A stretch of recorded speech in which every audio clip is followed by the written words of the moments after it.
What's up sa inyong lahat mga lods? Magandang hapon nga pala sa inyong lahat. Magra-rides nga muna tayo dito sa may Malabon mga lodi. Mag-long rides naman na lang muna tayo sa malapit. At nagyaya nga ito isang tropa natin na mag-rides daw para matry daw yung kanyang bagong bili na motor na KTM.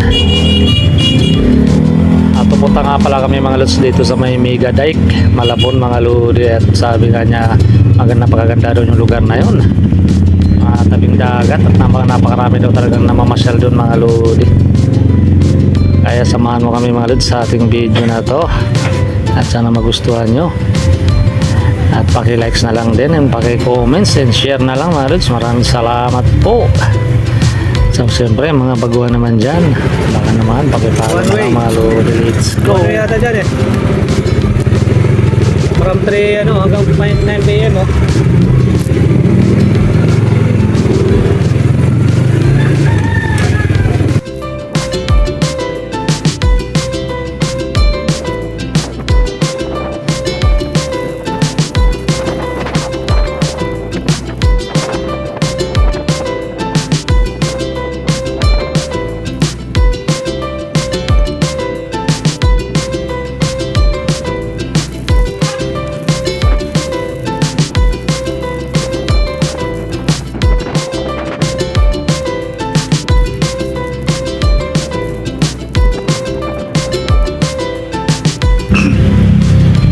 At sana nga mga lods magustuhan niyo yung video natin mga lodi.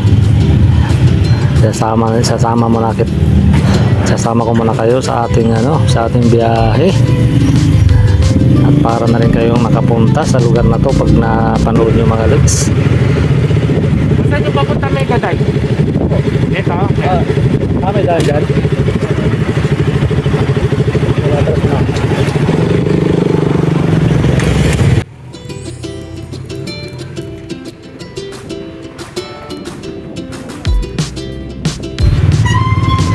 At yun na nga mga lods, ang ginawa nga pala namin dito, shortcut kami dito sa may malapit sa may mga ng palisdaan mga lodi. May daan din dito, pero kung 4 wheels ang dala nyo mga lods, dapat diretsuhin nyo lang yung kalsada nung kanina, yung pinagtanungan namin. At medyo masikip din yung kalsada rito mga lods, kaya pag dadaan kayo dito mga lods kailangan lang nyo magdandahan kasi medyo mataas po yung mga bawat gilid dyan. Puro palisdaan po yan, dagat mga lods. Kaya kailangan magdandahan sa rough road to mga lodi. Medyo rough road yung kalsada, kaya kailangan doble ingat talaga. Di pwede magmamadaling magpatakbo ng sasakyan dito mga lods kasi rough road. Tapos puro po yung kabilang side yan mga lods, halos one way lang din to. Kaya pag may kasalubong ka ng 4 wheels mahirapan talaga mga lodi. Kaya doble ingat lang mga lods pag dito kayo dadaan kasi puro matataas yung gilid nito, saka puro tubig na yung nasa side by side mga lods. At dito na tayo mga lodi sa may bukana ng papuntang Mega Dike. At napakaganda naman talaga ng lugar dito, napakaganda pagmasdan mga lods. At talagang nilagyan talaga nila ng daan yung gitna nung rito, dagat mga lods, para magkaroon lang ng pasyalan. Kitang-kita yun na naman talaga niya. Napakaganda ng lugar. Marami nga pala mga sa mga namamasyal dito. Kitang-kita nyo naman yung mga kasabayan natin dito. Napakaraming mga riders, saka maraming mga nag-family banding dito. Madalas pumupunta mga lodi kasi napakaganda ng lugar. Napakalakas ng hangin talaga rito. Ano man ngayon malods holiday kasi Chinese New Year, kaya ngayon sigurado napakaraming namamasyal talaga dito pagdating doon sa may bandang dulo mga lods. Tara, let's go mga lods. Sana magustuhan niyo yung video na to. At syempre pagdating nyo sa dulo mga lods paki-comments na lang. Maraming salamat. Kitang-kita nyo naman yung view dyan, napakaganda.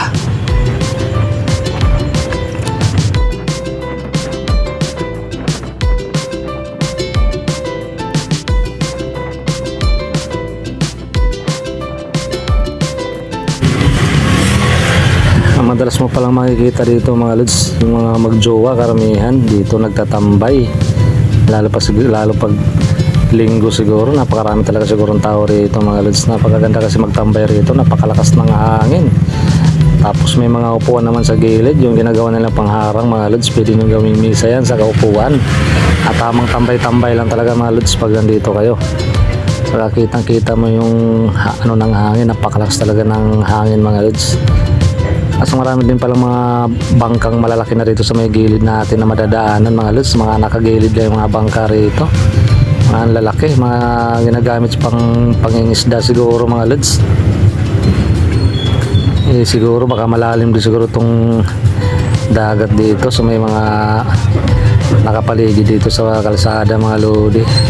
Nakakamangha lang mga lods kasi talagang nilagyan nila ng ano, kalsada sa haba nito mga lodi. Kung may drone lang tayo, napakaganda tingnan sa drone to.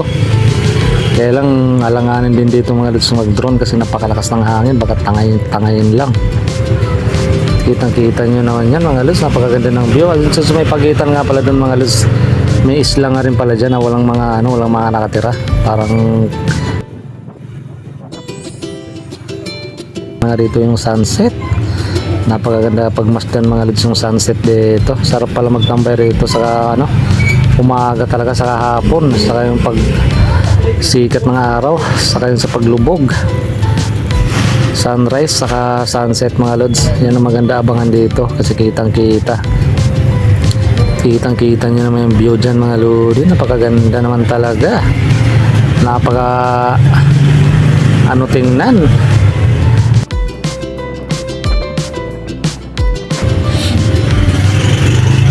Kita nyo naman mga lods. So grabe naman yan, napakasarap talaga magtambay dito. Yung may mga pamilya-pamilya dyan, pag wala kayong mga pasok-pasok sa mga trabaho, pwede nyo dalhin yung mga pamilya nyo rito mga lods. Medyo rough road nga pala yung kapiraso dito mga lodi. Siguro may plano sila dito, pwede nilang butasan to, gagawing ano, yung iangat yung tulay, tapos pwedeng dumaan yung mga bangkang malalaki mga lodi para makakatagos sa kabila.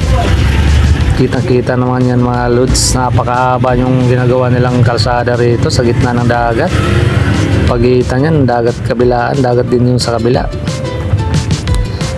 Kita nyo naman mga lods, napakaganda naman. Kaya yung mga magdi-date dyan, pwede rito, yung mga magjowa. Madalas mga nadadaanan namin dito yung magjowa, nakaupo lang sa mga gidli-gidli mga lods habang nag-uusap. Tapos tanaw mo yung napakaganda ng lugar, tapos yung hampas ng hangin, tapos yung ingay ng hampas ng tubig ng dagat. Napakaganda rito mga lods. Let's go!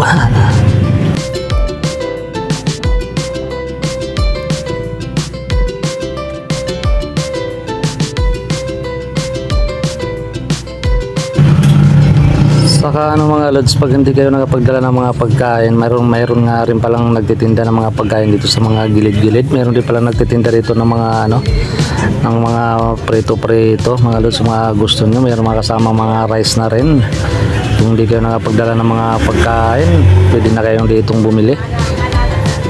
Kaya ayos na ayos talaga pasyalan to mga lods. Napakahaba talaga ng kalsada mga lodi, kitang-kita nyo naman yan. Kanina pa kami tumatakbo, ang haba talaga, hindi halos di mo ano na ilang minuto. So napakalaki talaga ng ginawa nilang ano rito pala mga lods. Ito pala yung tinatawag nila mega dike, kaya napakahaba ng dike na ginagawa nila rito. Sakto may mga nagbabike pa nga rito mga lods. At mga dito marami nga rin pala namimingwit dito mga lodi. Pwede ka magdala rito ng ano, pamingwit. Ay sabi nung nadaanan natin kaninang namimingwit ay may mga isda rin naman daw na siyang nahuhuli mga lods. Hindi lang natin na videohan. At saka mga lods, gahapon na kasi kami pumunta rito. Umalis kami kanina sa bahay alas 4, kaya lang may dinaanan pa kami doon sa may paggawa ng motor. Kaya doon kami natagalan mga lods, kaya inabot na kami ng dilim dito. Ang ganda talaga siguro dito pag medyo maliwanag mo makakuha ng video mga lods para malinaw. Kasunod na lang siguro natin balik dito mga lodi.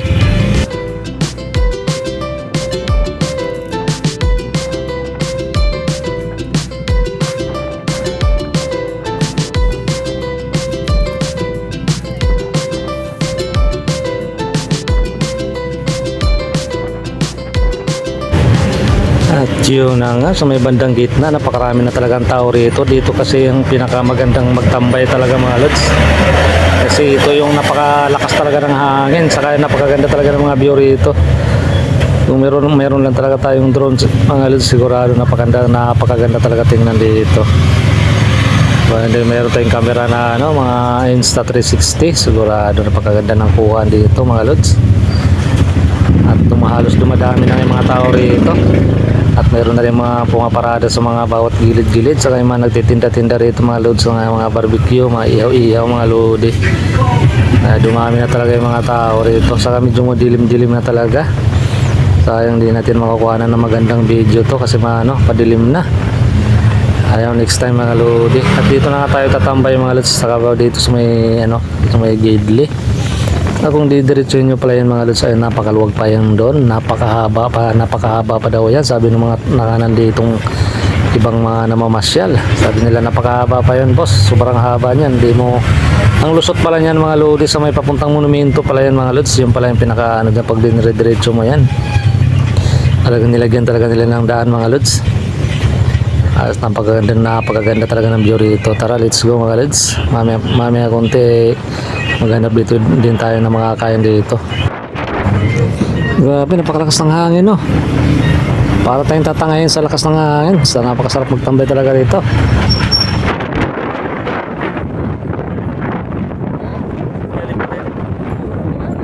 Yakin pa rin.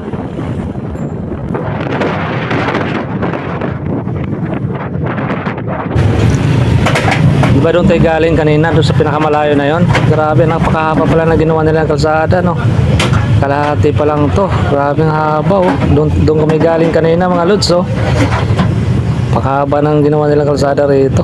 Tapos napakaganda ng view, ganda ng lugar, sarap, napakalakas ng hangin.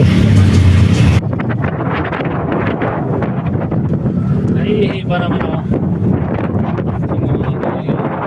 Ang gigli-gigli.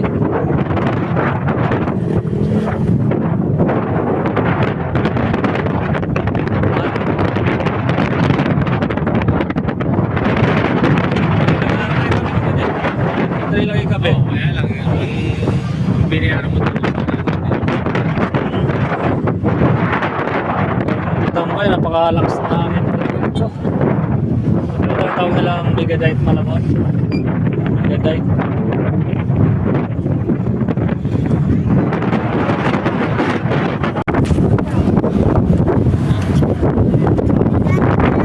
Hindi pa naman ako ulit. So, piling merit.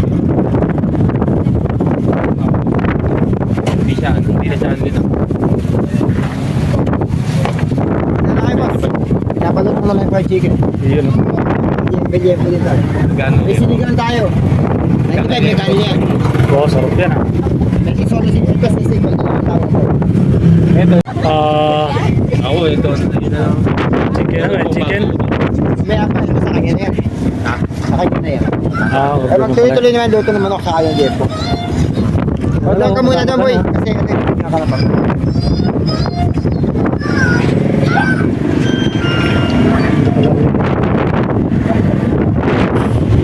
Order nga muna tayo dito ng para IDM kung kailangan ng haba ng pila. Yung tamang hintay-hintay mo na kami. Pero maiihi pa naman ako. Amin maghanap tayo ng maiihian dito. Suksok na lang natin yung ulo dito sa may mga puno-puno rito. May mga puno-puno pwede rin bumaba dyan. Makahihinga muna mamaya. Hanap tayo ng maihian. Problema dito mga lodi, maihian nyo. Kaya pag pupunta kayo rito dapat lalo sa babae, mga lalaki walang problema mga lodi. Kasi pwedeng isuksok lang yung ulo dito sa may mga puno-punong maliliit pala dyan sa kabilang side mga lods. Pwede ka bungaba daw dyan at pwede ka umihi. Ayaw kong babae, naku mahirapan.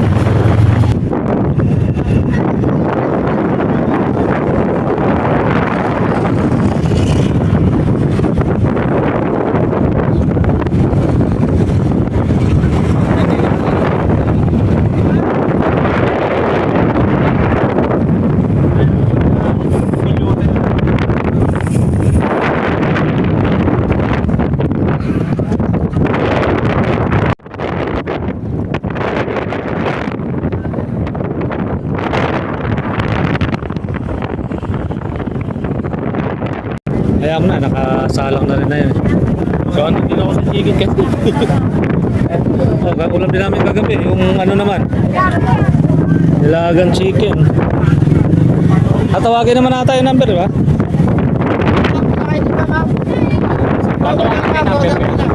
Tawagin yung number? Oo, number. Tandaan niyo yung number niyo.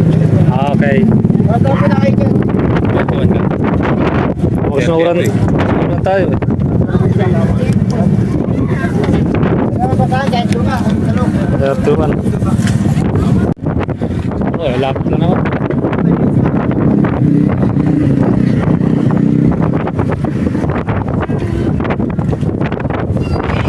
Ang galing mga lutsing tindahan dito, kapiraso lang. Tapos nakalambitin pa doon sa may ano, sa may tubig. Ay kung napakalas ng hangin, pwedeng tangayin yan mga luts, at doon pala sila nagluluto. Napakalit lang yung tindahan pero napakarami kumakain. Grabe, haba din na pila. Matagalan ka bago ka makakain. Kita-kita ng ano ng dagat dito. Napaka ganda naman tingnan talaga.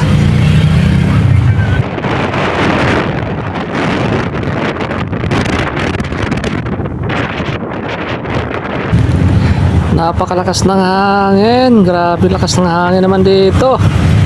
Halos parang tatangayin ka talaga pagka nakatayo ka lang sa may gilid. Napakalakas ng hangin, parang kang tatangayin. Hangin eh.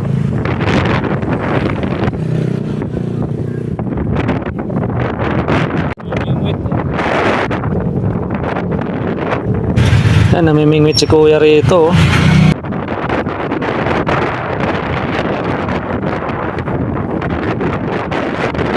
Huli nga ba sa isda din? Isda na huli nga.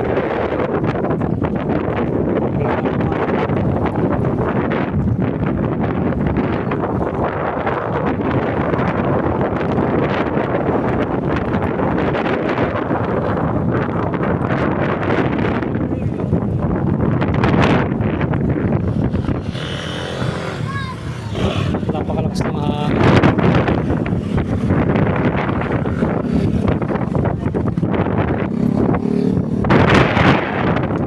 Chicken tayo, wala lang.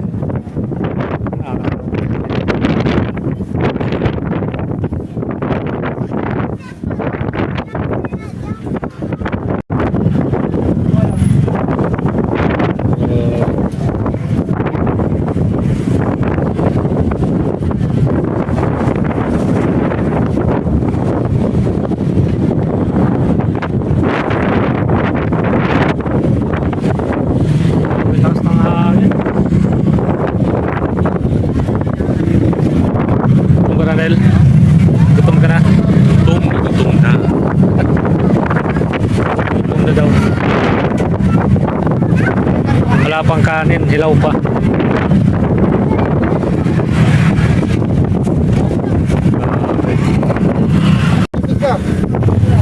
Ito si kuya mga los, bitawan niya yung plato. Halos nilipat sa lakas ng hangin.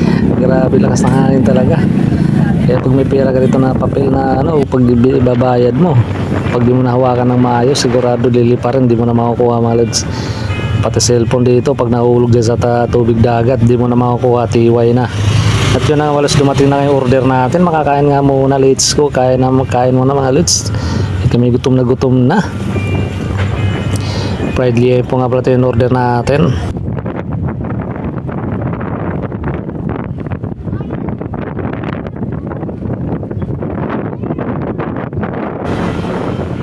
Dumidilim na talaga, di natin makukuha na ng video to mga lodi. Dumidilim na, mamaya lang konti din eh. Uuwi na rin kami mamaya mga 7:30 na pala ang gabi. At yung ibang mga namamasyal din dito medyo ano na, mag-uwian na rin mga lods. Tanaw rin pala rito yung mga ilaw. Alam mo kung monumento daw yan mga lodi. May mga building na rin pala makikita rito. May fireworks pa nga mga lods. So, tanaw na nakikita sa video. Kaya madilim talaga. Ito na mga lods. Pagpasya na kami umuwi. Let's go!